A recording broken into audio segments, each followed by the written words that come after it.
Welcome back, fellow travelers. It is time for Chapter 6 of Letters from Backstage, my chronicle of my time on the road. Um, let's get into it. Chapter 6 is entitled Hail Mary. That'll make sense in a little bit. December 9th, 2002. Hello, friends.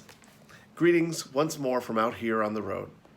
Since my last writing, we've moved yet again, this time to Minneapolis, where we're engaged for a 4-week run at the Orpheum Theater. And here's where we're at. On Friday, December 6th, the first national tour of the producers gave its 100th performance of the show. The time is flying by. 100 shows. Seems like only last week we were rehearsing in the sweltering heat of New York City, learning our steps and lines and harmonies. But that was way back in July. Since then, we've packed and unpacked, moved into and out of hotels, flown in airplanes, attended opening night parties, done laundry, seen movies, gotten sick, gotten well again, and entertained thousands and thousands and thousands of theatergoers. With one exception, we've had a standing ovation every night. This was before people stood up for every damn thing like they do now. People now always stand up and give a standing ovation. Back then, it was still unusual. Don't get me started. By now, things have fallen into somewhat of a rhythm. Most nights, I plan on getting to the theater at 7 p.m. sharp, and that puts me there around 7:15. I sign in at the call board, and I head for my dressing room, greeting whomever I meet on the way, most of whom I seem to address as Honey or Dollface, except the boys, of course, who are always Sweetie. Depending on how long we've been in a particular city, I sometimes have to remind myself which hallway to go down. I change into my warm-up clothes. I finally figured out that I needed them after months of trying to stretch in my jeans. So I went to Target and I treated myself to a warm, long-sleeve t-shirt and cozy flannel drawstring pants for these colder cities. And I added them both to my dressing room supplies so they'd be there waiting for me at each theater. Putting them on each night has become one of the things I look forward to most, since it fools me into thinking I'm about to go to bed. I stretch. Sitting on the floor, I can now nearly touch my head to my knee. It's ridiculous. I vocalize a bit while I massage whatever hurts that night. Something always hurts. Who knew there was an inner calf muscle? I chat with the other members of the male ensemble as they arrive. We put on our makeup and we talk, joke, gossip.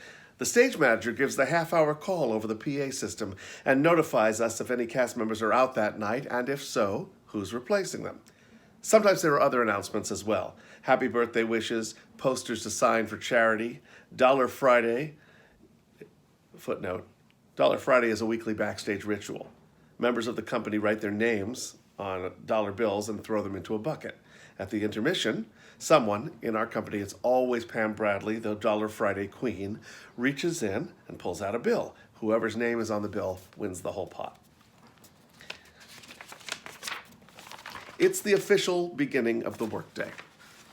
Often, the stage manager will open his announcements with the day and the date, which is really helpful since there's not a man among us who can remember. At the 5-minute call, dressed in their robes, the chorus girls go to the stage to rehearse the glass pass, a moment in the I Want to Be a Producer number where they have to pass champagne glasses to each other down the line without looking. Apparently, this move is easy to mess up. I think it's ironic that in a show where we have people flipping, jumping on trampolines, climbing over furniture, doing Russian splits in midair, operating life-size puppets, riding motorcycles, and dancing on point wearing foam rubber military tanks, the glass pass has emerged as the one thing that must be reviewed each night before curtain. Those of us in the opening number begin to gather on stage and chat and stretch some more. I always greet our star, Lou Stadlin, and ask how he's doing, and the response is usually a grunted, "Ugh," accompanied by his signature eye roll. I love that guy. The female dancers return having changed into their evening gowns and looking devastatingly, impossibly pretty. Just to avoid drooling, I try to force myself to picture them without makeup, but it doesn't help. They're irresistible regardless.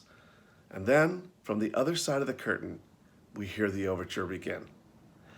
I don't know why, but it always feels so sudden. The work lights go out. Just to amuse my cast, I often dart around the entire length of the empty stage in mock panic, screaming, "Oh God, the overture! We'll never be ready!" before getting into position. It was probably amusing the first 10 or 20 times. By now, no one even notices. It's just part of the pre-show ritual. There goes Kostroff doing his "We'll never be ready" bit.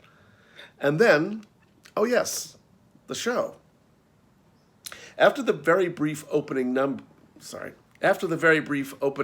number, we all exit, quickly change costumes right in the wings, and re-enter immediately as completely different people for the insane King of Broadway number.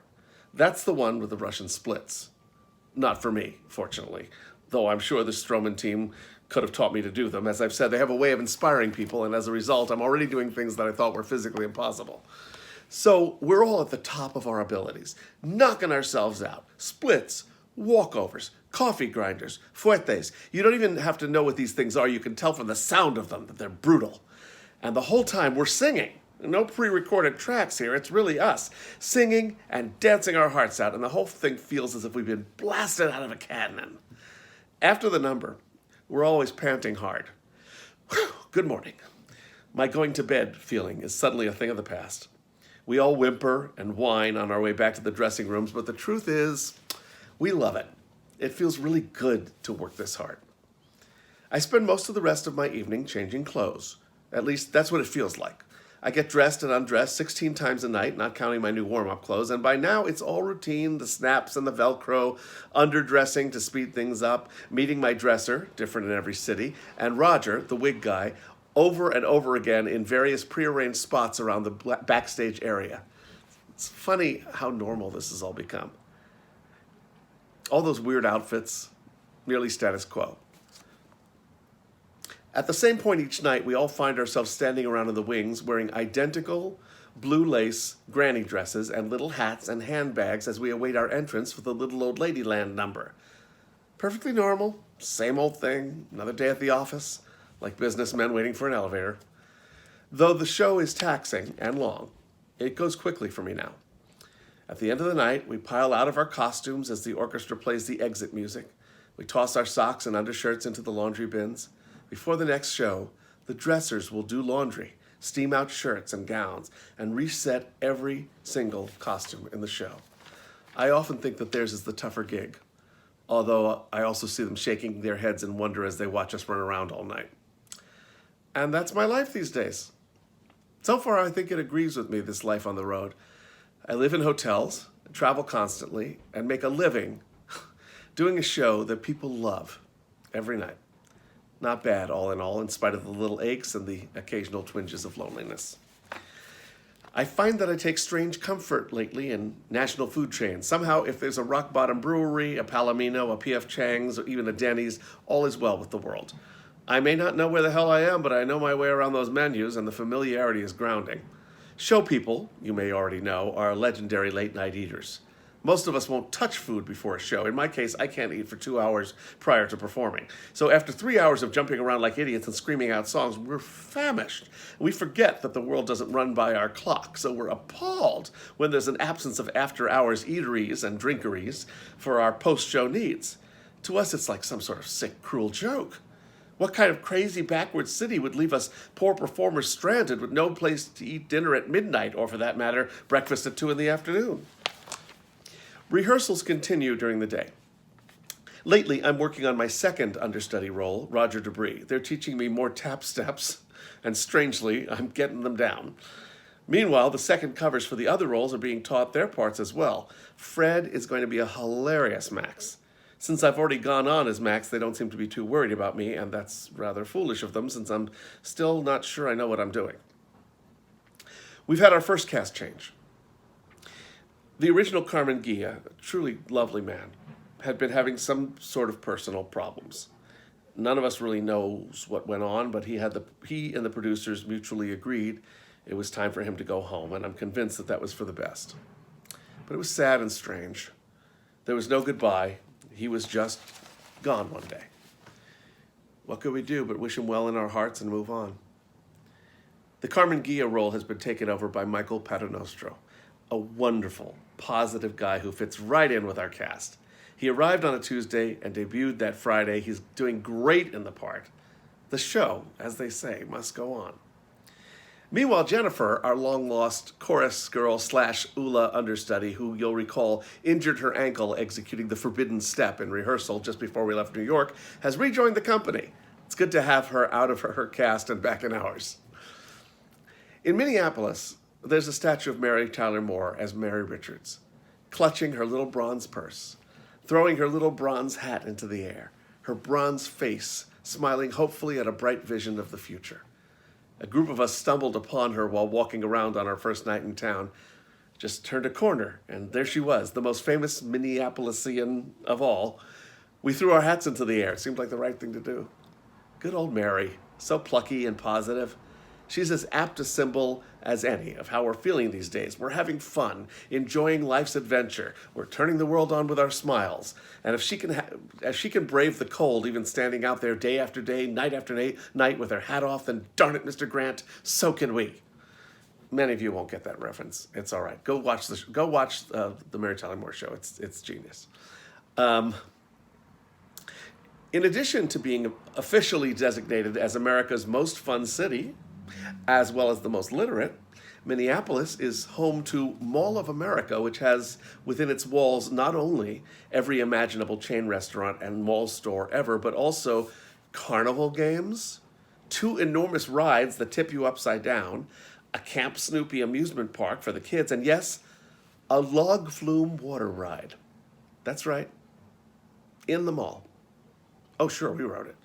Got soaked, forgetting that it was 14 degrees outside. We had to shop to dry off. Really, what choice did we have? Oh, they're clever. The downtown area is connected by skywalks, a network of elevated walkways that take you right through the stores, down streets, and over intersections. You could easily spend the whole day downtown and never once go outside, which is what I did more often than not. From my hotel, I could walk to the movie theater, restaurants, and the 2-story Target store, all without even putting on a coat. Now that's city planning. Oh yes, I forgot to mention that Minneapolis is also home to the Target chain, and there's no sales tax on apparel, and I may never leave. The theater we played, the Orpheum, looks like it's been there since the heyday of vaudeville. And it probably has. Above the marquee, the name of the theater is spelled out vertically in pink, huge pink neon letters with an ornate purple neon border. It was like a little bit of old showbiz, saying goodnight to John the doorman, wrapping my scarf around my neck, and stepping out of the stage door into the falling snow, pink light spilling all over the pavement. It was sharply, thrillingly cold here, and I loved it. It's funny, I've never been a cold weather person, and I'm sure I wouldn't like it for very long. I mean, let's be fair, I only had to walk from my hotel to the theater, and it was mostly via skywalk. Even still, I'm reminded of a conversation I had with my nephew Nick on the occasion of his 5th birthday. Okay, seriously now, I said to him, you're 5. So tell me, do you think anything changes when you have a birthday? I mean, you were 4, and now you're 5. What do you think? Do you feel any different? And he said, yeah, because I used to hate beets, and now I love them. I guess tastes do change as we mature. Our next stop is St. Louis, and it looks like it's going to be a tough one because of a scheduling detail that's too complicated and not interesting enough to explain here. We'll be going 13 days straight without a day off. So these next 2 weeks are going to be a long haul. Lewis has already warned me that I'll probably be going on as Max while we're there. The guy's a trooper, but 13 days straight is just too much, especially in that role, especially after over 100 performances.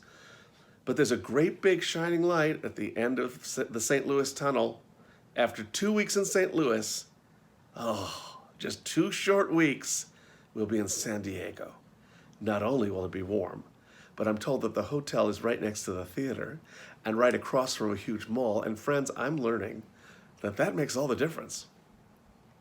Last night, on our day off, we did a benefit for a wonderful charity called Broadway Cares Equity Fights AIDS. And I was so very proud of everyone who participated. It was a kick seeing people do different things from what they do in our show every night. 3 of our dancers who'd done Fosse performed the Steam Heat number from Pajama Game. Jennifer, one of our brilliant swings, blew the roof off the place with The Woman in the Moon. 4 of us sang my swinging arrangement of Santa Baby. And Kevin made us all cry with Hold On from Secret Garden. It was an evening full of great numbers, not a clunker in the bunch, and then the icing on the cake. The entire shebang was emceed by Leroy Reams, who, well, if you don't know him, it's hard to know where to begin. Leroy is simply a force of nature. He's been in show business longer than most of us have been alive, knows every show tune, scandalous tale, and filthy joke you can name, and shares all. He was a nonstop riot, and we raised some money for an important cause. I believe Mary would have been proud. And that's the state of things on the road. I hope all is well with you folks. Please send news of your own adventures. I'm craving stories of the world outside the producers. Stay warm wherever you are. Kostrov. I got pictures to show you. Yeah. This is the Orpheum Theater, the beautiful old vaudeville house. Isn't that good? God, this is so beautiful. And of course, this is the bronze Mary Tyler Moore throwing her hat in the air. I don't think there's anything else in here. That's it. Those are all the pictures. I hope you enjoyed. Next time, it's A Tale of Two Cities, which is going from, I can't remember. See, this is what happens. You forget what city you're in. St. Louis and San Diego. 2 saints. All right, friends, hope you're staying sane. I'm getting a little loopy, but this is helping. See you for the next one. Bye.